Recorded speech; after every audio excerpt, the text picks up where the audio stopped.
सोचने में बहुत अजीब लगता है कि जहाँ शिक्षा का उचित प्रबंध नहीं है, जहाँ स्वास्थ्य का उचित प्रबंध नहीं है, वहाँ ये कैसे संभव हो सकता है। पर संभव है। कहा जाता है कि वहाँ पे जो बच्चे होते हैं वो पैदा होने के कुछ समय बाद ही दुनिया के तौर तरीके में ढलने लगते हैं, वो काम शुरू कर देते हैं। तो एक बच्चों के लेखक, बच्चों पर कविता लिखने वाले ने मेरे गुरुजी से एक बार ये कहा कि हम जो कविताएं लिखते हैं, हम जो लेख लिखते हैं, उसे 80 साल के बूढ़े भी पढ़ते हैं। तब मेरे गुरुजी ने एक बात, एक लाइन कहा जिससे इस कविता की शुरुआत होती है कि अगर हमारे देश में 80 साल के बच्चे हैं तो 8 साल के बूढ़े भी हैं। बूढ़े बच्चे कविता की शुरुआत यहीं से होती है। देखिए, पहले वहाँ के गलियों की व्याख्या है कि गलियों से गले मिलती गलियाँ हैं, गलियों से गले मिलती गलियाँ हैं, गलियाँ ही गलियाँ हैं, गलियाँ दर गलियाँ हैं, और गलियों में महकती हुई पूरी एक दुनिया है। गलियों में महकती हुई पूरी एक दुनिया है। तो गली हाफिज़ बनने वाली गली, हकीम जी की गली, सुर्ख पोशा वाली गली, मीर दर्द वाली गली, मैगजीन वाली, तखत वाली, जूते वाली गली, कुल पहाड़ी इमली गली, गधे वाली गली, बजरंग बली गली, आले वाली, गर्मी वाली, जाड़े वाली गली है, अखाड़े वाली। तो गलियां ही गलियां हैं, गलियों से गले मिलती गलियां हैं, और गलियों में महकती हुई पूरी एक दुनिया है। गलियों में महकती हुई पूरी एक दुनिया है। तो इस गली का हाथ थामे दूसरी गली चली गई उस गली से गले मिलने। पहली ने दूसरी के सर पर हाथ फेरा, तीसरी ने चौथी के पाँव छुए, 11वीं ने 12वीं का फूला हुआ पेट ही टटोल लिया। ये गली अगली के घुटने पर बंध गई और ख़त्म हो गई। और ये है कि सीना चीरे, माथा छूमे, हाथ भी मिलाती हुई निकल गई और गलियों से कई दूर छुपती खबर के बाज़ार में सौदा लेने।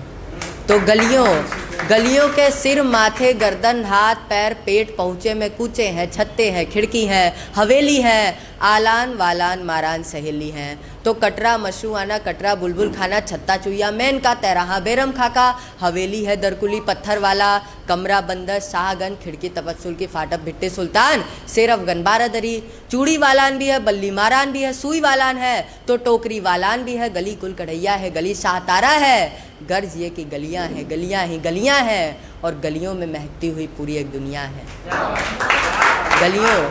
गलियों में महकती हुई पूरी एक दुनिया है। और दोस्तों, गलियों में बच्चे हैं, गलियों में बच्चे हैं, बच्चे ही बच्चे हैं, बच्चे दर बच्चे हैं, बच्चों में बटे हुए बच्चे हैं, और तथाकथित बच्चों से कटे हुए बच्चे हैं।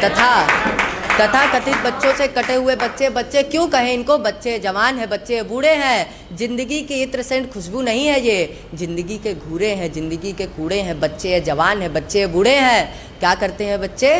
कि जिल्द सास कर खंदास, फेरी वाले, चूड़ी वाले, फल वाले, ठेले वाले, शरबत पतंग वाले, पालिश वाले, मालिश वाले, जरदोजी कढ़ाई वाले, बिस्ती हैं, दर्जी हैं, पंसारी नाई है, खींच रहे गाड़ी है या फिर कबाड़ी है, वरक कूटते हैं, ये मिठाई भी बनाते हैं, बावर्ची हैं, दिन भर रोटियां पकाते हैं। ये बच्चा इंक बॉय, ये बच्चा पेपर बॉय, ये रिक्शा खींचता है, घर भर को सींचता है।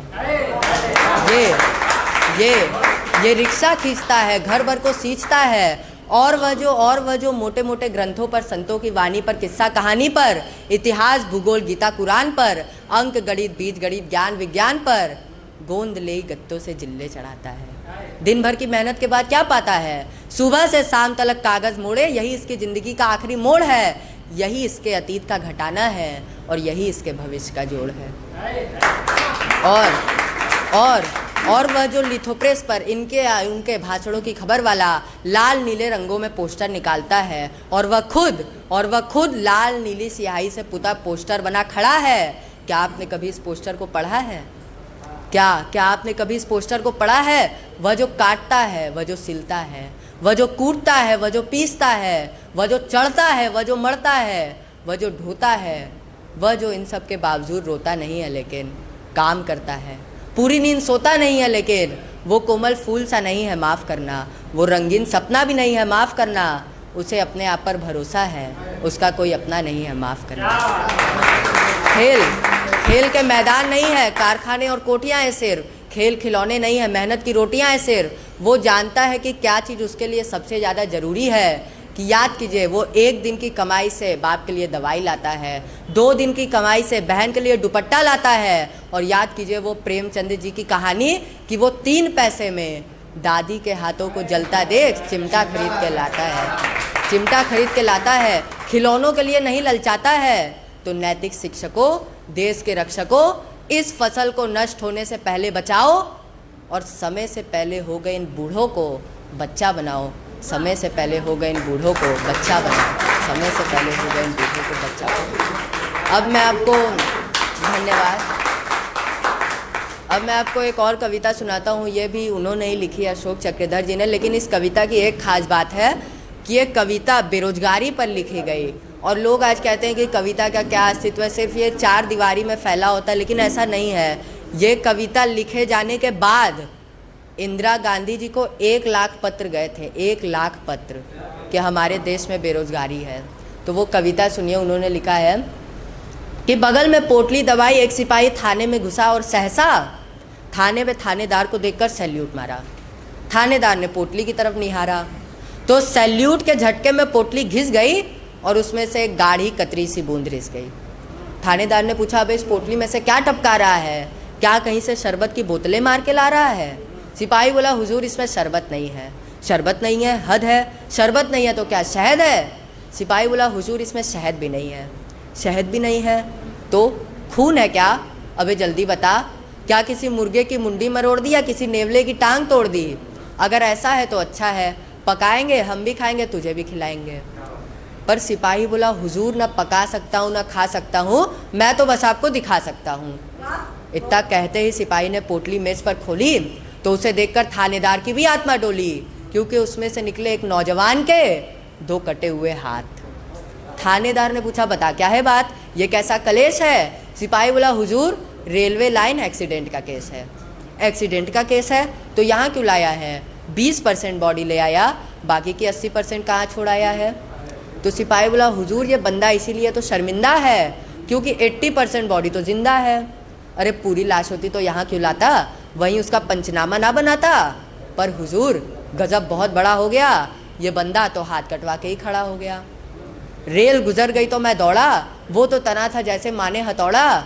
मुझे देखकर मुस्कुराने लगा, अपनी ठूठ बाएं हिला हिला के बताने लगा, ले जा ये फालतू है, बेकार है। ले जा ये फालतू है, बेकार है। और बुला ले कहाँ पत्रकार है, मैं उन्हें बताऊंगा। काट दिए किस लिए? क्योंकि मैंने झेला है भूख और गरीबी का एक लंबा सिलसिला। 15 साल हो गए इन हाथों को कोई काम ही नहीं मिला। 15 साल हो गए इन हाथों को कोई काम ही नहीं मिला, इसलिए सोचा फालतू है, बेकार है, इन्हें काट दूं और इस सोए हुए जनतंत्र के आलसी पत्रकारों को लिखने के लिए एक प्लॉट दूं।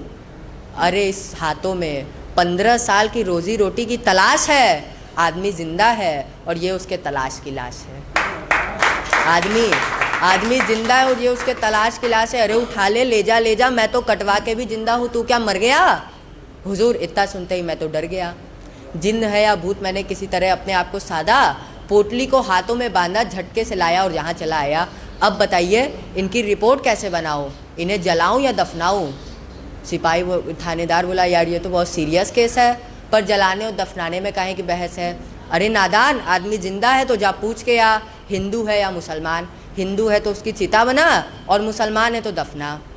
सिपाही बोला, हुजूर मुझे न भेजे, अब इन हाथों को आप ही सहेजे।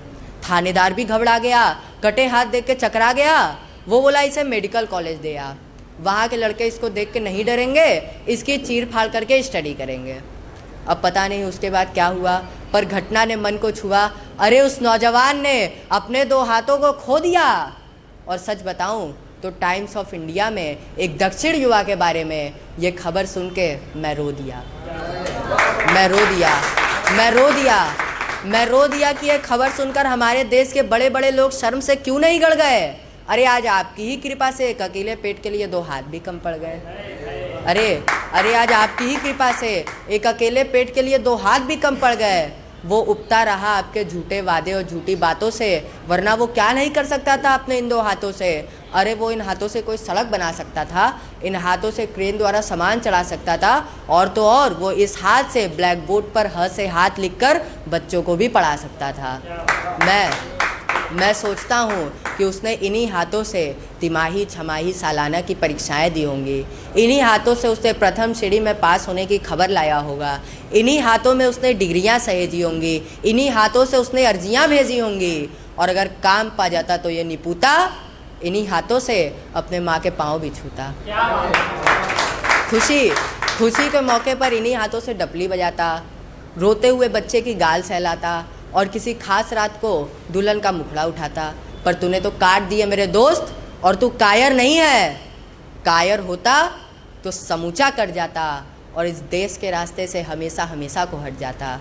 मैं कुछ ज़्यादा बोल रहा हूँ ऐसा तो मुझे भ्रम नहीं है, लेकिन प्यारे तू किसी शहीद से कम नहीं है, क्योंकि तेरी शहादत के पीछे लाखों बेरोजगारों की कतार है और सबकी एक ही पुकार है कि हमारे भूखे नंगे परिवारों को रोजी रोटी का इंतजाम दो, हमें काम दो, हमें काम दो, हमें काम दो।